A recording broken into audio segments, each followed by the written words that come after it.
안녕하세요. 일본의 소식을 쉽고 빠르게 간추려서 전해드리는 오늘의 일본입니다.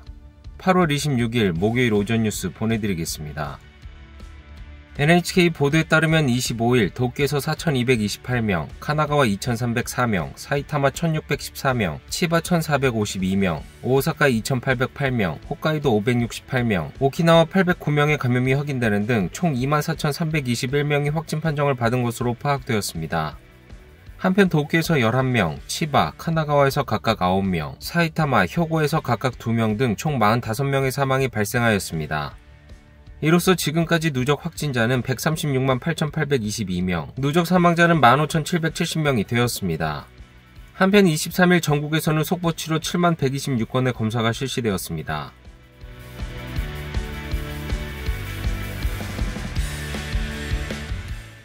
이날 도쿄에서는 4,228명의 신규 감염자가 확인되었습니다.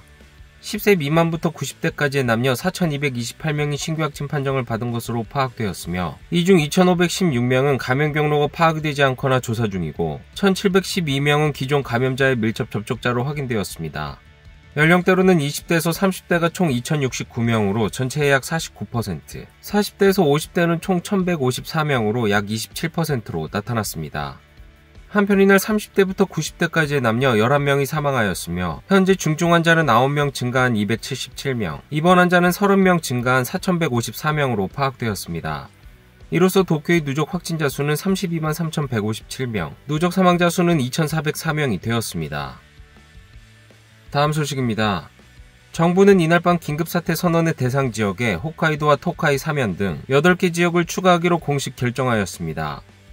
이로써 다음 달 12일까지를 기한으로 하는 긴급사태 지역은 21개 도도부현으로 확대되었습니다. 긴급사태 발령이 결정된 지역의 시민들은 もうちょっと早くね、そういうあれをきちっとやられたらよかったかなと。結果論でいわゆる遅かったかなとか、そういう感はしますけど。正直やっと出たなというふうに思いました。滋賀県の方に京都、大阪の方とかよく遊びに来られるだろうなと思ってたので、やっぱり滋賀県の方にも統一して出した方がいいんじゃないかなと思ってたので。 미야기현은 만연방지 조치로부터 불과 일주일 만에 긴급사태 선언으로 전환되었습니다. 이날 저녁 스가 총리는 긴급사태 선언과 관련하여 회견을 열었습니다. 新規感染者数は過去最大の水準を更新し続けています。特に中部圏などにおいて高い増加を示しています。全国的にほぼすべての地域でこれまでに経験のない感染拡大が継続をいたしております。医療体制の構築、感染防止、そしてワクチン接種という3つの柱からなる対策を徹底していくと申し上げました。国民の皆様のご協力いただきながら、この危機を何としても乗り越えていく、そうした決意に変わりありません。国民の命と暮らしを守るため、必要なことを一つ一つやり遂げてまいります。残念ながら、子どもたちの感染も増えています。9月の新学期を控え、できる限り教育の機会が損なわれることのないよう、子どもたちの対策を進めていきます。その上で、国から全国一斉の休校を要請することは考えておりませんが、学校で感染者が出た場合には、学校や自治体が濃厚接触者の特定や休校の判断を適切に行えるよう、速やかにガイドラインを示してまいります。現在進めているワクチンの接種は、デルタ株に対しても明らかな効果があり、新たな治療薬で広く重症化を防ぐことも可能です。明かりははっきりと見え始めています。9月12日の宣言の期限については、ワクチンの接種状況、重症者の数や病床利用率などを分析し、判断を行ってまいります。その先には、ワクチン接種、証明書の積極的な活用の方法を含め、飲食店の利用、旅行、イベントなど、日常生活や社会経済活動の回復もしっかり検討をいたします。全力でこの危機を乗り越えてまいります。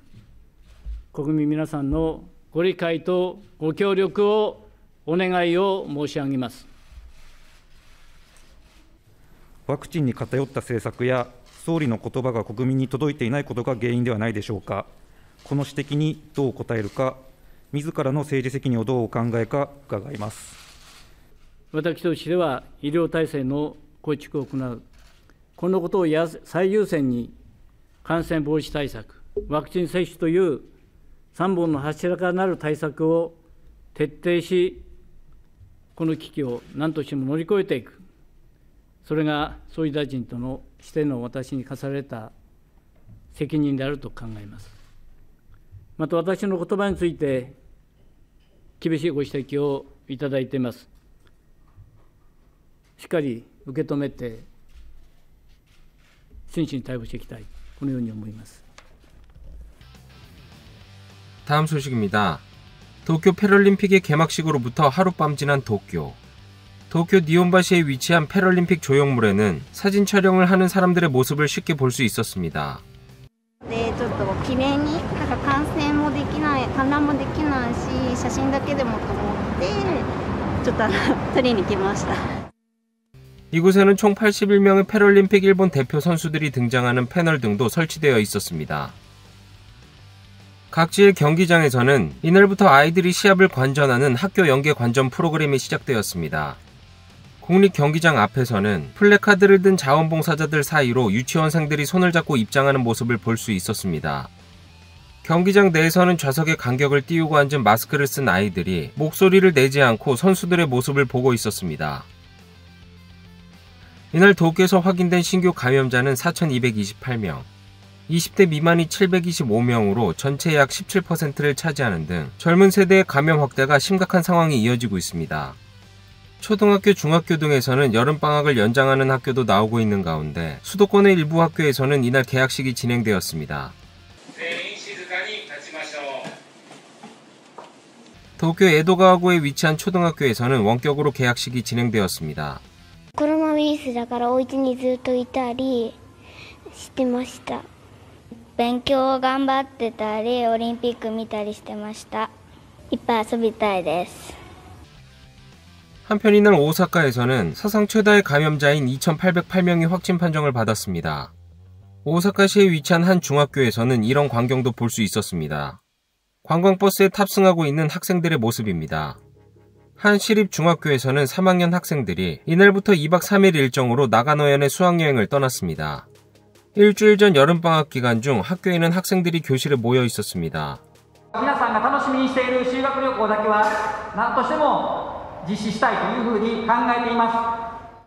이날 275명의 3학년 학생 전원은 PCR 검사를 받았습니다.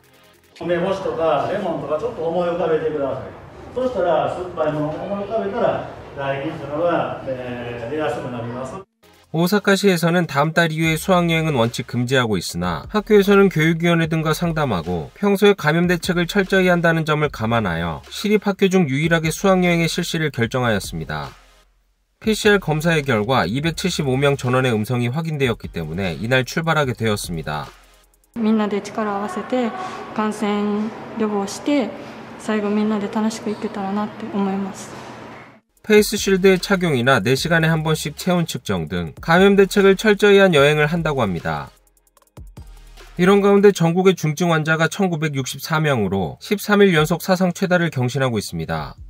도쿄의 중증 환자도 277명으로 사상 최다를 기록하는 등 의료체제가 압박받는 심각한 상황이 이어지고 있습니다. 이러한 감염 상황에 대해 정부는 24일 긴급사태 대상 지역의 추가 방침을 나타냈으며 이날 아침 분과회에서 승인되었습니다. 분과회 종료 후 분과회 오미 회장은 학교 개학에 대해 강한 위기감을 나타냈습니다. 夏休みが終わって学校が始まる、新たに感染拡大のリスクということについて強いみんな思いがある。 그 후 중의원 후생노동위원회에 출석한 오미 회장은 패럴림픽에 참석을 위해 다시 일본을 방문한 IOC의 바우 위원장에 대해 이러한 의문을 던졌습니다. そのバッハ、私お会いしたことありませんけど、例えば今人々にテレワークを要請しているわけですよね。その時に今回また来るんで、バッハ会長の挨拶が必要ならなぜオンラインでできないのか。 오미 회장은 바우 위원장이 왜 일부러 2번이나 방문하는지에 대해 지적하였으며 もう1回来たから銀座も1回行ったんでしょうと、こういうことをほとんどこれは私は専門家の会議のというよりも一般庶民としてそう思います。 바우 위원장이 지난 출국 전 긴자에 방문한 사실도 강하게 비판하며 미하라 준코 후생노동 부대신이 하늘을 보는 장면도 나왔습니다. 장기화하는 코로나 대응을 둘러싸고 대학 교육 현장에서도 새로운 문제가 일어나고 있습니다. 自分たち学生の意見もちゃんと聞いてほしいっていう思いも込めて賞っていう形に出ました.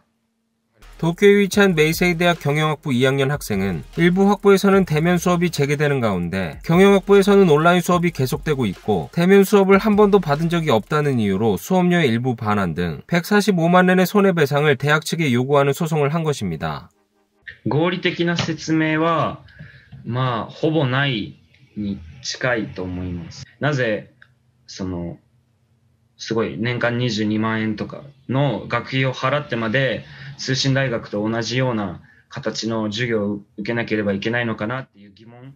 소송을 한 학생은 작년 4월 입학 후 1년에 한 번도 대면 수업을 받지 못했고 대학의 시설도 이용할 수 없었다는 사실 등을 주장하였으며 연간 학비에는 교실이나 도서관을 이용하는 시설 유지비 22만 엔이 포함되어 있습니다. お金の話ではなくて自分たちが大学に満足のいくような生活を送れるようにしてほしいっていうのが一番の願いで.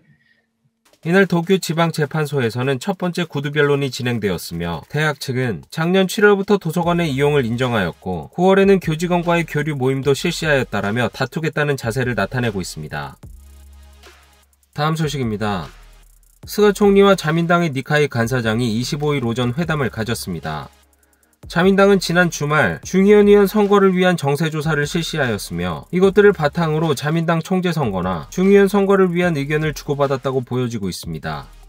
자민당 간부에 따르면 스가 총리는 니카이 간사장에게 총재 선거를 조용히 치러졌으면 한다라고 말했다고 합니다. 총재 선거는 9월 17일 고시되고 29일 투개표의 전망으로 26일 정식으로 결정될 예정입니다.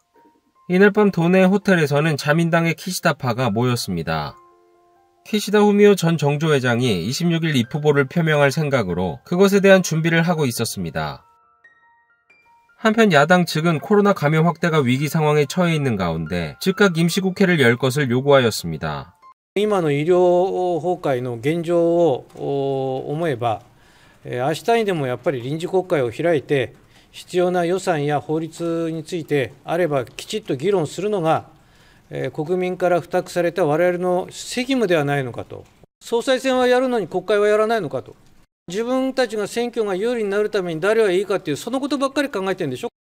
스가 총리는 이날 밤 회견에서 自民党総裁選挙の日程でさらに臨時国会の召集でそして最後に総選挙の日程これらについて現在のところ総理がどのような考えをお持ちなのかお聞かせください。総裁選挙ですけれども、これについては明日選挙管理委員会が開かれる、そういうことであります。で、私自身についての今ご質問がありました。衆議院の解散総選挙、選択肢は非常に少なくなってきているというふうに思っています。ただ、私にあくまでも新型コロナ対策を最優先する、たびたび申し上げております。そういう中で判断をしていきたい。 오늘의 일본 소식은 여기까지입니다. 시청해주셔서 감사드리며 즐거운 하루 되시길 바라겠습니다. 저는 또 새로운 소식으로 찾아뵙도록 하겠습니다. 이구저TV였습니다.